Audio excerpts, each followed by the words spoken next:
오늘 낯선 분들이 많이 오셨네요. 하도 오랜만에 보니까 모두 낯선 사람들처럼 보이기도 해요. 그래서 찬양대도 쓰질 못하고 우리 한정희 권사님한테 어저께 부탁해서 솔리스트로 찬양을 해달라고 하는 부탁을 했는데 너무너무 아름다운 찬양이고, 나는 지금까지 태어나서 한정희 권사님만큼 아름다운 목소리, 그렇게 타고난 목소리를 보질 못했어요. 그래서 오늘도 하나님께 영광이 되고 여러분들에게도 큰 은혜와 감동이 된 줄로 믿습니다. 세상에서 가장 구두쇠, 제일 가는 구두쇠를 뽑기 위해서 그래서 이제 여론조사를 하고 확인을 했는데 3등을 한 구두쇠는 어떤 사람이냐? 수면제를 사가지고 와서 그 돈 들어가는 게 아까워가지고 그냥 잠들어 버린 사람, 이 사람이 3위였대요. 2위는 200자 원고지에 한 칸도 띄우지 않고 꽉 채워서 쓴 소설가. 그리고 1위는 똥을 넣고 물 내리는 게 아까워가지고 오줌으로 쓸어내린 사람, 이 사람이 1위랍니다. 지독하죠. 우리가 세상 살면서 지독스러운 사람을 구두쇠라고 말하기도 합니다만은, 물론 하나님을 위해서 우리가 절약하고 하는 건 필요하지만 또 때로는 쓸 때 써야 될 필요도 있다는 것도 생각해 봅니다. 우리는 지난주는 부득이하게 다른 본문과 제목을 가지고 설교를 했고, 오늘은 다시 이어서 우리가 전전주에 메시아의 도래와 북왕국 이스라엘 백성들의 그 완악함에 대해서 소개한 내용들이 이사야서 9장이었습니다. 그런데 오늘 10장으로 넘어오면서 이스라엘을 징계하는 도구로 사용했던 아수르의 멸망과 그로 인해 이스라엘의 남은 자들이 회복될 거라는 희망의 메시지를 전하고 있는 겁니다. 그러니까 이스라엘 사람들에게, 그들에게 희망의 메시지를 주는데, 어쩌면 이 시간 하나님으로부터 우리가 희망의 메시지를 듣고 이 어려운 상황과 현실 속에서 소망과 위로를 받게 되는 귀한 시간 되시기를 주님의 이름으로 축원합니다. 그러니까 하나님께서 비록 이방 나라를 당신의 징계 도구로 사용하셨다 할지라도 하나님의 주 관심사는 이방 나라가 아니라 하나님의 택한 백성 선민이었다는 사실을 말씀합니다. 사랑하는 성도 여러분, 우리는 본장에서 멸망받을 자와 구원받을 자에 대한 말씀을 나누려고 해요. 그래서 어떻게 하면 멸망하고 어떻게 하면 구원받는가? 이러면 멸망합니다. 첫째, 불의하여 가난한 자를 돌보지 않는 자는 멸망한다는 거예요. 하나님은 옛부터 경제적으로 가난한 자, 사회적으로 소외된 자, 특히 고아와 과부처럼 의지할 대상이 없는 자에게 깊은 관심을 가지셨습니다.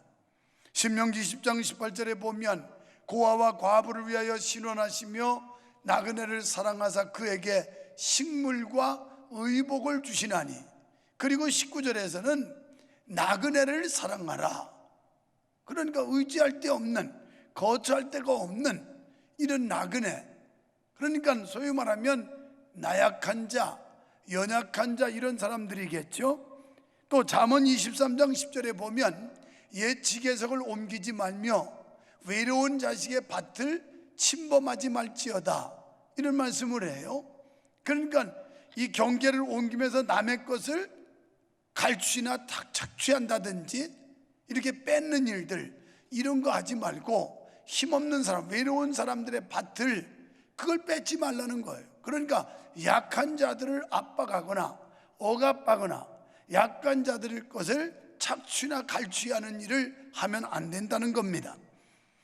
오늘 본장 2절에 보면 빈핍한 자를 불공평하게 판결하여 내 백성의 가련한 자의 권리를 박탈하며 과부에게 도색하고 고아의 것을 약탈하는 자는 화 있을진저, 하나님이 이런 사람들에게 화를 내린다는 거예요.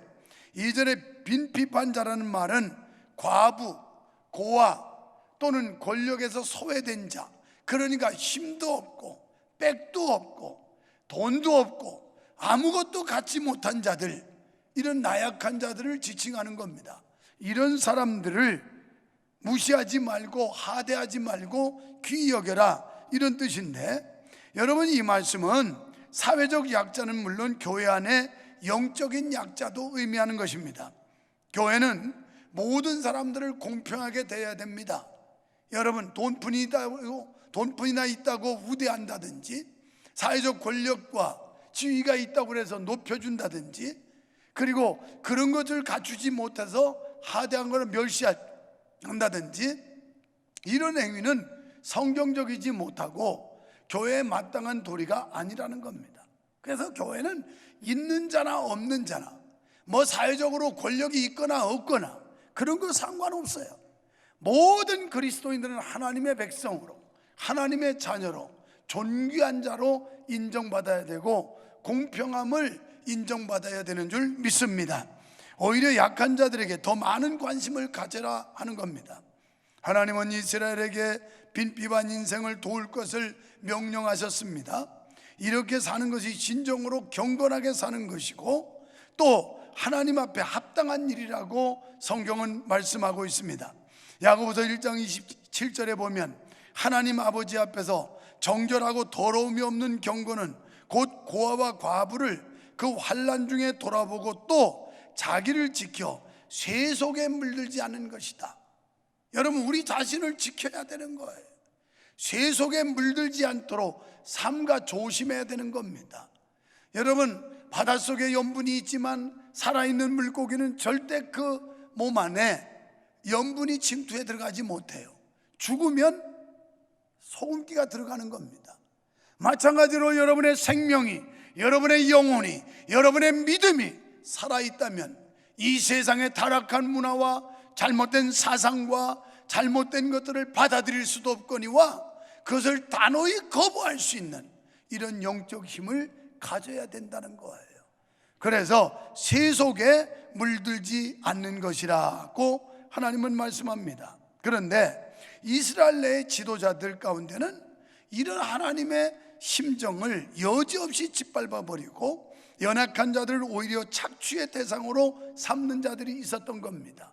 그러니까 이사야 선지자가 예언할 때 그 당시에 이스라엘의 고관 대작들, 권력자들, 세도자들, 이런 자들은 오히려 나약한 자들의 것을 착취하는 이런 못된 짓을 했던 겁니다. 재판장과 같은 높은 신분의 사람들은 자기의 지위를 이용하여 자신의 배를 채우기에 급급했습니다. 이스라엘 내 정의와 질서는 전혀 신경 쓰지 않았어요. 그러니까 이스라엘 선지 시대에 이스라엘 땅에는 정의가 사라진 지 오래였고 공의가 사라진 지 오래였고 질서가 무질서했고 어쩌면 지금 우리의 현실과 흡사합니다. 법을 마음대로 주무르고 자신들의 유리한 대로 해석하고 집행하는 작금의 현실을 보는 것 같습니다. 오늘 본장 1절에도 말씀합니다. 불의한 법령을 발포하며, 지금 하나님의 법을 마음대로 주무르는 이런 행위들, 여러분 여기 오늘날 보면 이 헌법이라고 하는 대한민국의 헌법인 이걸 마음대로 주물러요. 자기들 유리한 대로 법령을 해석하는 이 못된 짓을 지금 이 시대에 하고 있다는 거예요. 그래서 오늘 2절 말씀과 같은 상황들이 벌어지고 있어요. 그래서 지난번 경기도지사가 무슨 행정명령을 내려서 그래서 교회 집회를 방해한다는 것 때문에 지금 얼마나 교계에 반발을 사고 있는지 몰라요. 난리예요. 야단이에요. 할 수도 없는 일입니다. 그 다음에 그뿐인가요? 부산에 지역구를 두고 있는 더불어민주당 소속인 김영춘이라는 사람, 이 사람이 뭐라 했어요? 대통령이 긴급명령을 내려서 이제는 예배도 허가제로 해야 된다.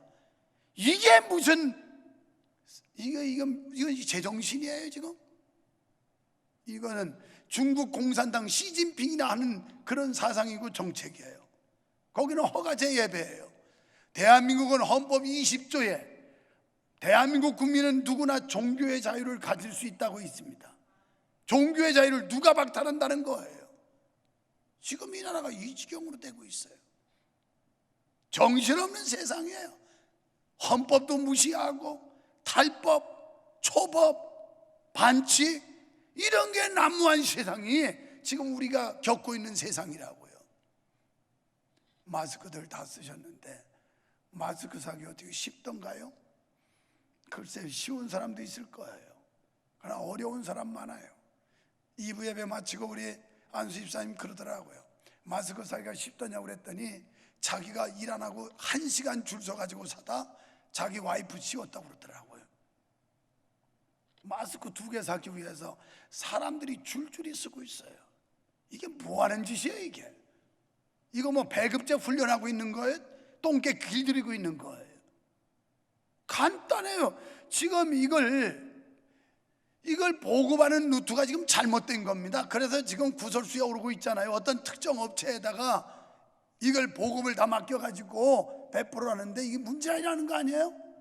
내가 한 번에 해결할 수 있는 비결을 가르쳐 주세요. 이 정책 위반자들에게. 중앙정부에서 각 구청 동사무소로 주면 돼요. 그냥 주면 되는 겁니다. 주고 동사무소에서는 통반장 시켜가지고 가구당 우리 집에 예를 들어서 애들이 3명 그 다음에 엄마 아빠 할아버지 할머니 이래가지고 7명 일주일에 2개씩 계산해서 갖다 주면 돼요. 왜 복잡하게 사람들 줄 세워서 수시간씩 기다렸는데 열받게 해요? 여러분 같으면 열 안 받겠어요? 내가 지금 2시간 줄 서 있었는데 하필이면 내 앞에서 마스크가 딱 끝났다고 한번 가정해봐요.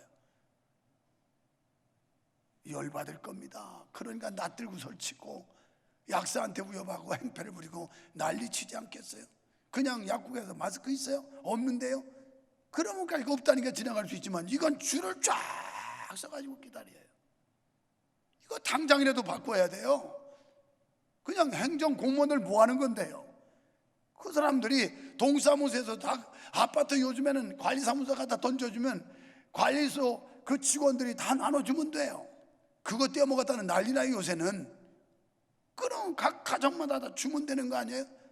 아이고 돈을 어떻게 받냐고요? 공짜로 주면 되지요. 공짜로. 추경을 11조가 했는데 이 코로나 바이러스 뭐 19는 왜 19야? 누가 만들어 놓은 19야 그거? 왜 19라는 거예요? 서상철 목사님도 오늘 코로나 19라고 그러는데 그거 이러고 왜 나온 얘기예요 그거? 원래 우한 폐렴이잖아요. 코로나 바이러스잖아요. 그런데 또 이름이 바뀌었는데 왜 바뀌었는지 난 모르겠어. 어디 공지가 됐습니까? 이해가 됩니까? 다 몰라요. 아이고 목사님 멍청하네요. 나 멍청해요. 나 같은 멍청이들 많아요 대한민국에. 그러면 추경을 11조인가 했는데 그거 왜 한 겁니까? 코로나 바이러스 때문에 한 거 아니에요? 그러면 마스크 그냥 공짜로 저희 몇 푼 들어간다고 가지고. 그래서 유통업체 특별한 업체 선정하지 말고 그냥 구청 동사무소 통반장 시켜가지고 주워버리면 돼요. 뭘 국민한테 100만 원을 주느니 50만 원을 주느니 쓸데없는 짓 해요. 코로나 바이러스 추경이면 거기 써야 되고 소상공인, 자영업자 이분들 지금 월세도 못 내고 죽어가요. 여유 자금 없는 사람들 다 망해요. 지금 다 망해. 그런 분들 줘야지. 왜 국민 개인당 무슨 50만 원 100만 원 주자는 거예요? 나 안 줘도 괜찮아요. 안 받아도 괜찮고. 왜 그런 쓸데없는 정책을 펴요? 이런 거부터 고쳐야 돼. 이런 거부터. 어디 이 사회가 지금 공의가 있고 정의가 있습니까? 무슨 질서가 있습니까? 좀 열받았나?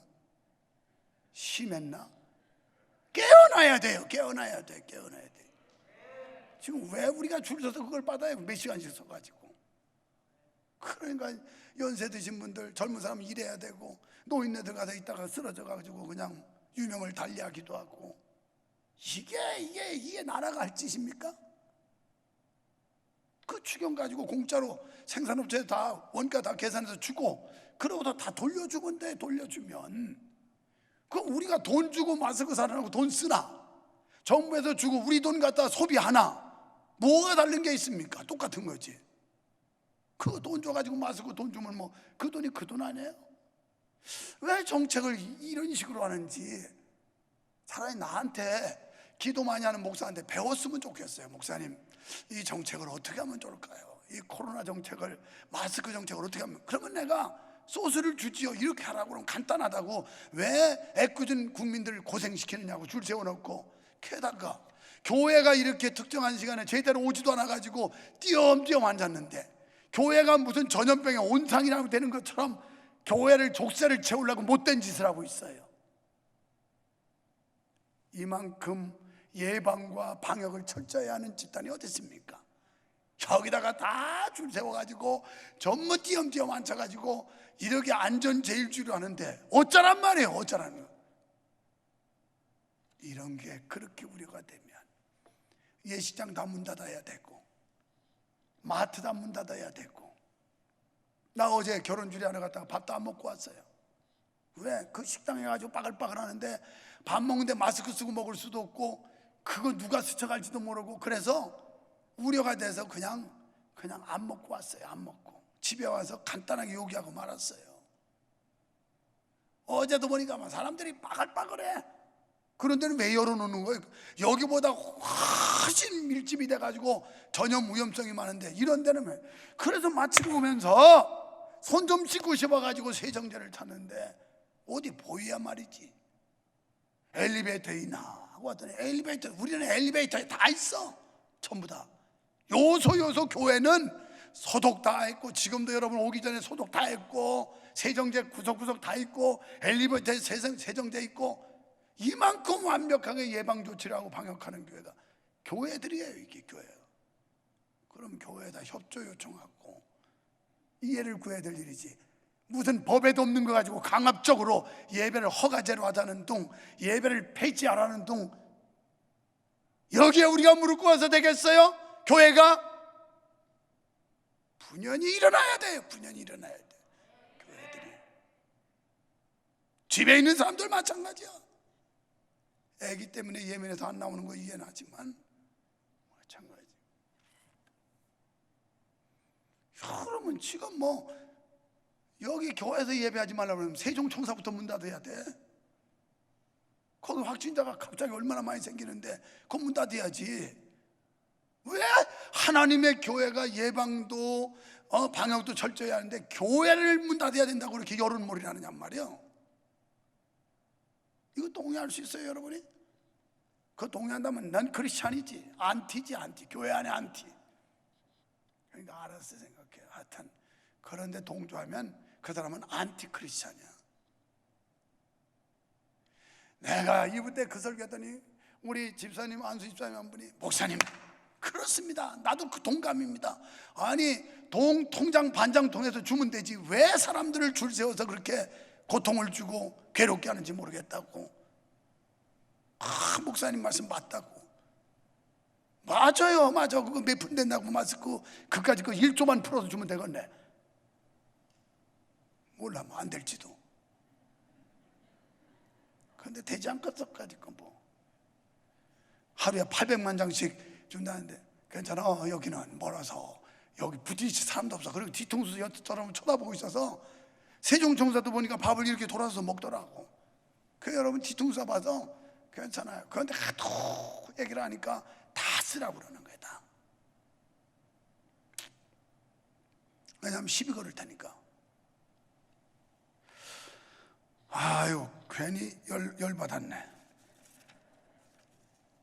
그런데 교회 강단에서 바른 말을 해야 돼요. 옳은 말을 외쳐야 돼요. 나 이건 지난주쯤 했어야 되는 건데 이번 주에 성경을 보다 보니까 이런 내용이 있어요. 역대하 18장 12절로 13절. 이스라엘 왕 아합이라는 왕이 있었는데 이 아합 왕이 유다 왕 여호사밧 왕한테 연합군을 결성하자고 그래요. 그래가지고 길르앗 라못에 전투를 하러 가는데 여기 합력을 해달라 이렇게 요청을 해요. 그러니까 여호사밧 왕은 그래도 믿음이 신실한 사람이라서 여호와 하나님께 물어보자 이렇게 얘기를 해요. 그러니까 아합 왕이 그럼 그렇게 하자고, 이 나라 선지자가 없느냐니까 있대요. 400명을 데려왔어요. 그런데 400명이 이구동성으로 간신 같은 아부성 얘기를 다 합니다. 그래서 아합왕한테 전쟁에 나가시라고, 나가면 이긴다고 막 이래요. 아무래도 뭐가 마음이 안 놓이는 거야. 그래서 여호사밧이 여기 400명 선지자 말고 또 없습니까? 그랬더니 그 한 사람 있는데 그 사람은 항상 나한테 기분 나쁜 얘기를 한다고. 그래서 그 사람은 부르라만 하라고. 아니라고, 불러오라고. 그 선지자가 누구냐? 미가야 선지자야. 미가야 선지자가 와서 말합니다. 아합 왕이 좋은 얘기 해달라니까 난 그럴 수 없습니다. 여호와 하나님께서 나에게 말씀하시는 대로 나는 전하겠습니다. 이게 오늘 강단에서 말씀을 선포해야 될 목사들이 해야 될 일이에요. 사람 의식하고 사람 비유 맞추는 게 아니라 여호와 하나님이 말씀하시면 하는 거예요. 하는 거야. 할렐루야. 그게 제대로 된 목사라고요. 그래가지고 미가야 선지자가 올라가지 마십시오. 왕이여 살아 돌아오지 못합니다. 가면 안 됩니다. 그런데도 이 친구는 노상 기분 나쁜 얘기를 한다고, 바른 소리를 나한테 기분 좋은 얘기를 안 한다고, 그리고 고집 부리고 하다가 그 왕이 죽어요. 지금 우리가 뭐 해야 될 때냐? 사실은 교회들이 한국의 평안과 이 역병이 없어지기를 기도해야 될 때인데 기도하는 길을 다 막고, 우리 교회도 이 낮예배 잠깐, 그것도 지난주에 하지도 못했다가 하고, 그리고 주중에 모든 모임을 다 중지시켜 버렸어요. 얼마나 안타까운지 몰라. 그런데 오늘 아침에 보니까 트럼프 대통령이 어쩌고 저쩌고 해도 그이는 국가를 위한 기도의 날로 이번 주일을 선포했어요. 우리가 무릎으로 하나님께 나아갑시다. 그리고 하나님 앞에 나아가서 회개하고 이 나라를 구원해달라고 기도합시다. 트럼프는 지금 그렇게 선언했어요. 이 나라는 기도하는 집단을 꼭 무슨 못된 집단처럼 매도하고 호도하고 여론몰이하고 이 짓을 하고 있으니 이게 속상할 일이 아니요. 이게 속 터지는 일이 아니요. 이게 여러분은 속도 안 터져요? 나 혼자만 속이 터지는지 모르는데. 그런데 거기에 역대하 18장 20절로 21절에 가보면 400명의 선지자들 속에 거짓말하는 영이 들어갔다 이렇게 나와요. 한번 읽어보세요. 오늘 집에 가서 역대하 18장을 1절부터 꼼꼼히 묵상하며 읽어보세요. 어떤 소리인지. 여러분의 목사가 그저 여러분 비유에 거슬리지 않는 얘기나 해야 좋은 건지, 아니면 이 시대와 현실과 그리고 오늘 우리의 영적인 상태를 통해서 하나님이 주시는 메시지가 바로 나와야 되는 건지. 그 다음에는 스스로 교만한 자는 멸망합니다.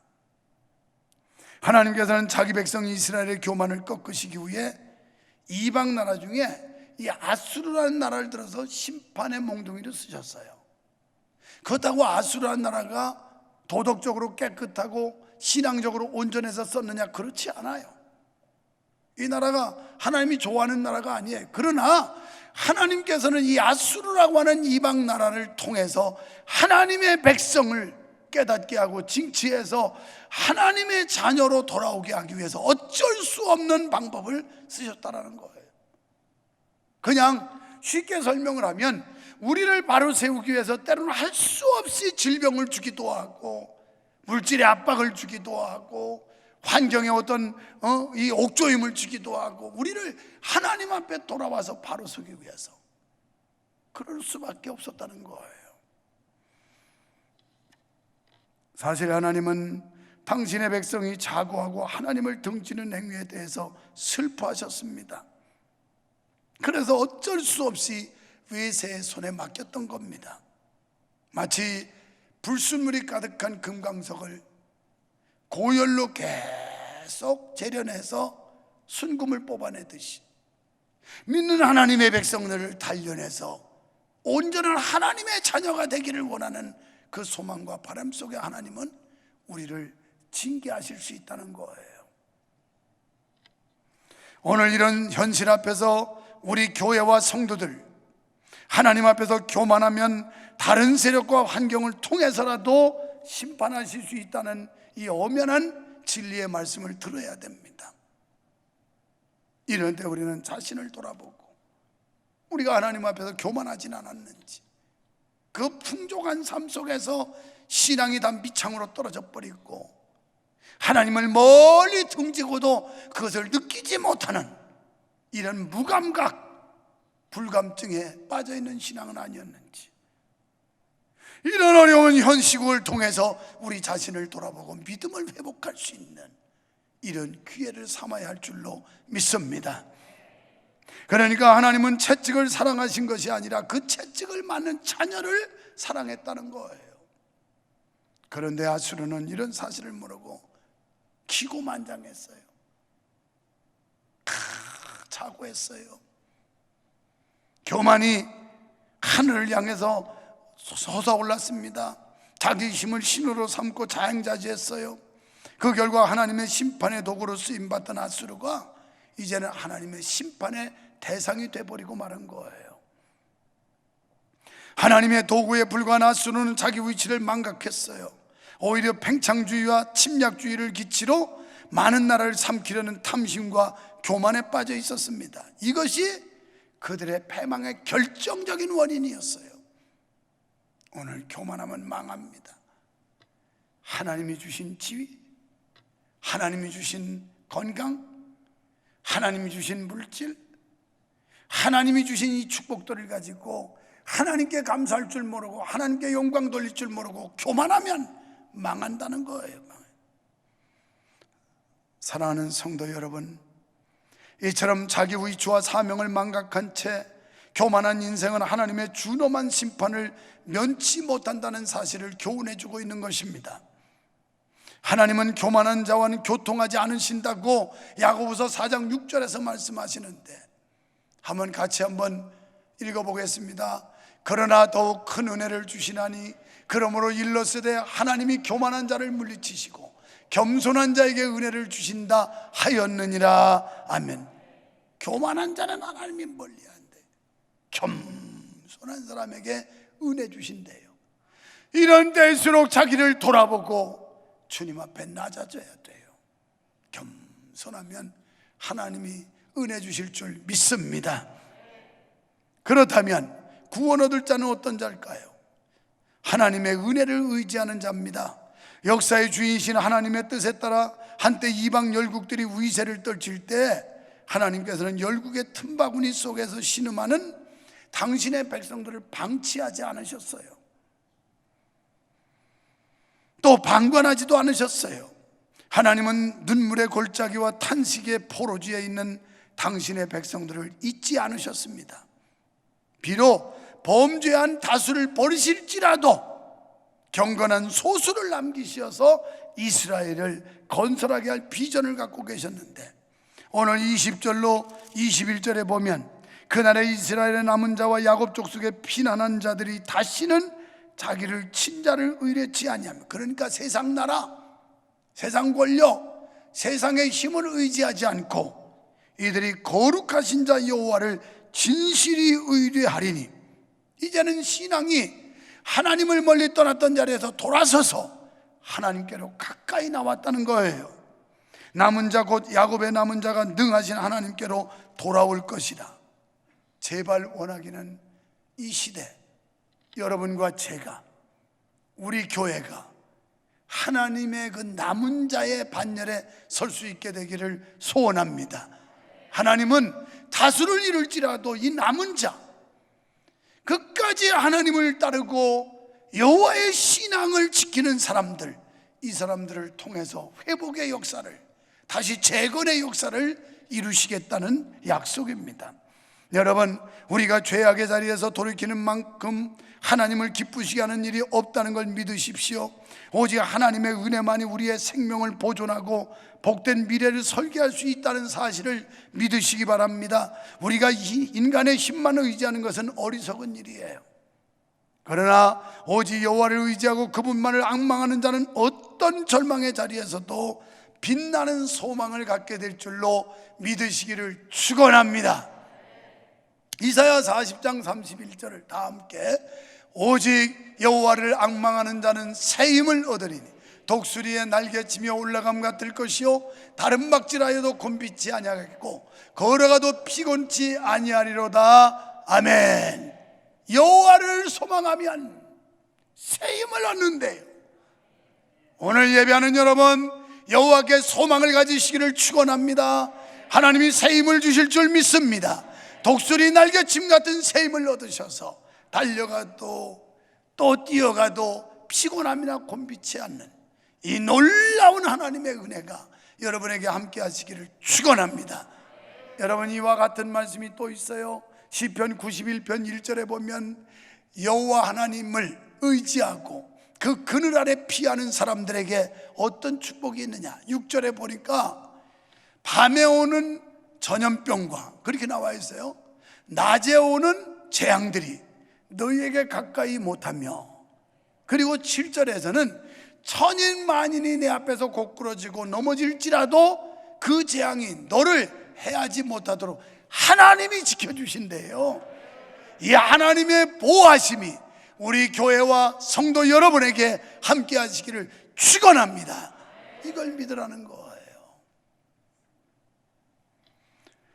네 번째는 자기 죄를 참회하는 자가 구원을 받습니다. 여러분, 이사야 선지자 예언의 주관심은 잠시 하나님의 심판의 도구로 사용된 아수르 왕국이 아니었어요. 아수르 왕국의 멸망과 더불어 맞이하게 될 하나님 백성의 영광스러운 회복에 있는 것입니다. 실제 역사적으로 BC 722년에 북왕국 이스라엘은 아수르의 침략으로 망합니다. 그리고 남왕국은 BC 586년에 바벨론의 침공으로 또 망합니다. 그리고 바벨론의 똑똑한 사람들, 유식한 사람들, 이 사람들은 전부 다 포로로 잡혀갑니다. 그러나 그것으로 이스라엘의 역사는 종결되지 않았어요. 험악한 포로지에서 죄악을 철저히 회개했던 이스라엘은 70년 만에 고토로 돌아오게 됩니다. 지금 이런 위험과 어려움, 환난, 이런 상황에서 우리 자신을 돌아보며 철저하게 회개하면 하나님께서는 회복의 은혜를 주셔서 우리를 다시 회복하는 놀라운 역사를 영광으로 보여줄 줄 믿습니다. 사랑하는 성도 여러분, 우리는 본장에서 하나님이 어떤 분인지에 대해서 알 수가 있습니다. 우리가 분명히 깨달을 수 있는 세 가지 사실이 있는데, 첫째, 하나님은 택한 백성의 죄악을 반드시 징계하사 그것을 고치고야 마신다는 것과, 두 번째는 하나님은 교만한 도구는 반드시 꺾으시는 분인데 반면에 겸손한 도구는 더욱 크게 쓰신다는 것과, 셋째는 하나님은 남은 자를 반드시 구원하시는 분이라는 겁니다. 그렇습니다. 하나님께서는 연단을 겪고 징계를 통하여 당신께 나오는 자들을 외면하시지 않으십니다. 하나도 빠뜨리지 않고 모두 구원의 자리로 불러 들이실 것입니다. 그러므로 성도는 어떤 상황 가운데서도 낙심하지 말고 주님을 바라보는 가운데 일어나 하나님께로 나아가야 할 줄로 믿습니다. 하나님께서 원하시는 것은 회개하는 심령이기 때문에 그렇습니다. 호세아 6장 6절에 보면 하나님은 이렇게 말씀합니다. 나는 인애를 원하고 제사를 원치 아니하며 번제보다 하나님을 아는 것을 원하노라. 또 시편 51편 17절에 하나님이 구하시는 제사는 상한 심령이라. 우리의 통에 자복하는 심령을 하나님은 받으신다는 거예요. 바로 그런 자들에게 회복의 은혜를 주시고 소망의 능력을 주시고 하나님께서는 다시 우리를 일으켜 주시는 새 힘을 주시는 줄 믿습니다. 이제 우리가 주님께로 멀어졌던 자리에서 돌아와야 합니다. 지금은 하나님께서는 지금도 우리를 향하여 돌아오라고 말씀하십니다. 그동안 느슨했던 신앙, 깔아졌던 믿음, 그리고 주님께 등 돌렸던 자리에서 다시 주님께로 돌아오는 역사가 일어나기를 주님의 이름으로 축원합니다. 축원합니다.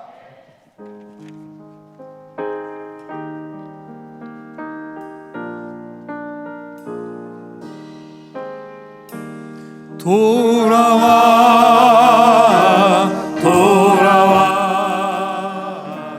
마음이 고라니여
전능하신 하나님 아버지, 이 땅에 처처에 큰 난리의 소문이 있습니다.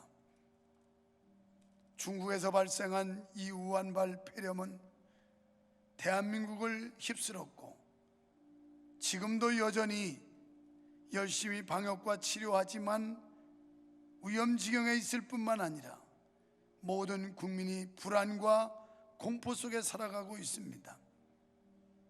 주님,